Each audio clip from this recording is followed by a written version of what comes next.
What is up, everybody? D-Man is back. That's right, I'm back. What? How's everybody doing? Today we're going to be jumping into our Monarch Legacy of Monsters Season 2 predictions, continuing our discussion about the upcoming Season 2 for Legacy of Monsters by discussing some conspiracies on the Ion Dragon. I want Houston Brooks back, and I'll talk about how I think he could be integrated into the show, Dr. Serizawa in a very interesting way to develop that character, as well as Axis Mundi and the way it affects our characters, Bill Randa, Keiko, all that good stuff. So let's get into that.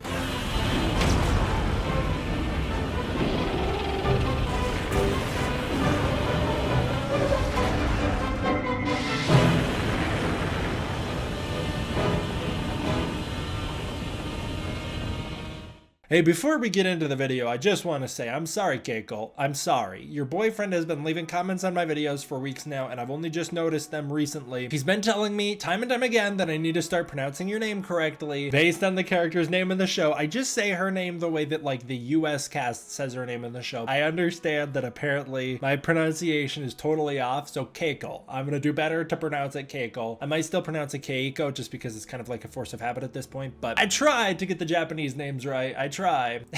Let's get into the discussion, shall we? Following Bill Randa post 1962 does feel a little unlikely. I don't think we're gonna really do that, because then you run into the issue of you have to start making Anders Holmes look like John Goodman, which is really difficult, but it would be a fantastic way to bring in the character of Houston Brooks. That would be really fantastic, and I would love to see Houston Brooks become a new lead of the show, taking on a past and present role much like Lee Shaw did, having a Houston Brooks played by Corey Hawkins in the late 1960s and early 1970s, or maybe even carrying on with that character, building out Monarch from the 70s to the 2000s. That would be the character to do that with, having him interact with Hiroshi. So much potential there. Houston Brooks actually has the most untapped potential in the entire Monsterverse, in my opinion. And then you could have the Joe Morton character, or a similar representation of that future version of Houston Brooks, reprising the role or coming into the modern story in some way, having him be this kind of outcast who's still a lead at Monarch, but is not really taken seriously due to all of the crazy theories he believes in that all turn out to be true. You could also see him being the head of Monarch's division on Skull Island, as he would be in canon. At this point in the timeline, when the characters are spat out into the future in 2017, Houston Brooks is running a Monarch operation on Skull Island at the exact same time they're on the island, so having him show back up would be really wonderful. He also has such a personal connection to Bill Randa, and seeing him interact with Hiroshi and Keiko would be amazing. I would love to see that. Speaking of Keiko, we can find out what she did in Axis Mundi, seeing a couple of her days down there. She spent about 2 months down there, or a little over a month and a half. So we could see her time in Axis Mundi and find out what happened to her, see some adventures with her down there by herself, and that would be a great way to tell stories like that as well. There is so much potential here. Then we have the unanswered mystery of Shaw's horrible line. A lot of the writing in this show I felt like at times was very vague, because the writers didn't know what they were allowed to say and what they weren't allowed to say, and Shaw's line, "This place is stranger than you think. It's stranger than any of us know," implies a history that we didn't see within this show. I think we will learn more about Lee Shaw's time spent in Axis Mundi, as well as seeing more of the adventures he went on between the 80s and 2010s. We know that he made multiple escape attempts. We know that he eventually met people like Duho and has friends on the outside world. We also know he has a unique and deep understanding of the current state of the Monarch organization, to the point where he knew the let them fight line. Seeing the Lee Shaw character go on some more adventures would first of all be a great way to bring back both Kurt and Wyatt Russell, depending on when you want to tell these stories in the timeline, but really it'd be a good way to develop his understanding of the world and flesh out why he does the things he does in season 1 and why he says the weird things he says. What does that line mean? What was going on in that cloud they flew through in Alaska? We never found out, and I would love to see why he knows about it. I'd also love to see, because season 1 didn't answer it, what did he learn in Axis Mundi that proved to him that Godzilla is the key to Titan coexistence? We have no frickin' clue. As far as we're aware, he was attacked by the Ion Dragon, and then that was that, but we know he spent a week down there that we didn't get to see on screen, and so during that week, having an encounter with Godzilla where Godzilla beats the snot out of a bad guy, saves his life, and shows that, oh my god, Godzilla's on our side, that would be a necessary thing to developing the Lee Shaw character. It'd also be a cool way to return to Axis Mundi and have another kick-ass Godzilla action sequence. Ooh, and you'd have the 2014 Godzilla design in that action sequence. Guys, that's great. Monarch Legacy of Monsters Season 2 writers, use those ideas, please. And I think they are going to explain a little bit more about that. I think they're going to explain a little bit more about the cloud in Alaska through the lens of Skull Island. I think we could explore the Skull Island never-changing storm that exists around the island, how it's similar to the strange cloud in Alaska, and potentially how it's like a radiation hub or scrambles everybody's brains in some way or another, and adds another mythical quality to Skull Island in the Monsterverse. I'm hoping the storm at the end of episode 10 isn't supposed to be the storm that destroys Skull Island. I don't think it is, simply because it wasn't storming when they landed, but I hope the writers remember very correctly that the storm that destroys Skull Island doesn't happen until after 2019, after Ghidorah destroys the entire planet basically with his storm system. Next up is the USS Loden, which I think has a lot of potential, not only seeing the initial incident where the Loden is sank and Bill Randa is first introduced to the Titans, which is, by the way, something that I found out that they actually had written into the scripts for season 1 of Monarch Legacy of Monsters and removed for unknown reasons. So that is clearly a plotline they want to develop, and I'd love to see them develop that in season 2. It also just builds the Bill Randa character out like crazy. That is the formative event in his life, and I would love to see it happen to him. But we never really found out what happened to the Loden Dragon. Like, did it drag that ship up from the bottom of the ocean? Why did it want the ship so bad? Is it nesting in the ship? Is that the same Titan that sank it? It seems that Bill Randa believes it is, at least based on the dialogue Bill Randa had in, I believe, episode 8. I believe he thinks that it's the same creature. So what exactly was the creature that sank the USS Loden? I'd love to find out. Was that Ion Dragon that fought Godzilla the same Ion Dragon from the ship? I've seen some people say that it probably isn't, which goes along with my theory, where the writers wrote a different Titan into the season finale and then changed it to an Ion Dragon pretty late into development. I had a lot to support that theory if you want to go watch my review of the episode. I'm curious to find out if it was the same dragon or if the Loden Dragon is nesting in the Loden and still is out there. Or if there is multiple of them. Like, why was there goo? Why were there people stuck to the walls? How was it that there was a threat inside the ship when the Loden Dragon was huge? How did it get inside? How did it kill those people in the first place? The only way any of that made sense is if there was a nest of Loden Dragons that were being born. And I'd love to see more about that. I don't want the Loden Dragon or the Ion Dragon or an Ion Dragon to become the big bad of season 2. We've already been there, done that. But I would like to see that monster return because it was a fantastic addition to the Monsterverse, and because I'd like to find out what's going on with the USS Loden itself. Also, did they just leave that thing there for like decades? What is going on with that? And then my final hope or prediction for season 2 would be that I would really love to see more tie-ins to the films, in particular with Serizawa himself. For instance, all of us fans would love to meet Dr. Serizawa's father. In Godzilla Awakening, we meet Eiji Serizawa, who's a totally different character than Ishiro Serizawa, who's the one from the movie. That's his father, and he's kind of the guy already. He's kind of just the dude. He loves Godzilla. He studies Godzilla in the 1940s and 1950s. All of that has been obliterated from canon, just like Shinomura was in that comic book. At this point, it would be interesting to see a bit of a role reversal where it turned out that Suzuki Serizawa is Ishiro's dad, and it makes Serizawa a bit more of an underdog. He doesn't just get the job because of nepotism. He gets the job because he had to work hard to earn it. And it would make sense because Suzuki loves the Titans. He believes in these terrifying miracles, and he also has a personal connection to Godzilla that would establish the same personal connection that Serizawa had to Godzilla. That'd be great. He would also have a very complex history with World War II and with the atomic bomb, considering we found out Dr. Suzuki is actually a former Imperial Japanese military member. Could be very interesting. Alright, those are my predictions for the past characters in Monarch Legacy of Monsters Season 2. Like I said, in the next video, we're going to be getting into the present characters, into some of my theories about that stuff, so tune in for that one. Leave your comments, your questions, your theories down below. I would love to start doing videos where I get to discuss this stuff with you guys even more. As always, I want to give a big thank you to my patrons over on Patreon. It is through the support of the Patreon that I'm able to continue making videos like this for you guys in the first place. By supporting the Patreon, you are directly supporting this channel, and if you want to do so, you can do so using the link in the description below. I greatly appreciate it, and it means a lot to me. Thank you guys so much for watching. I hope you enjoyed. I'll see you guys next time for the next one. D-Man,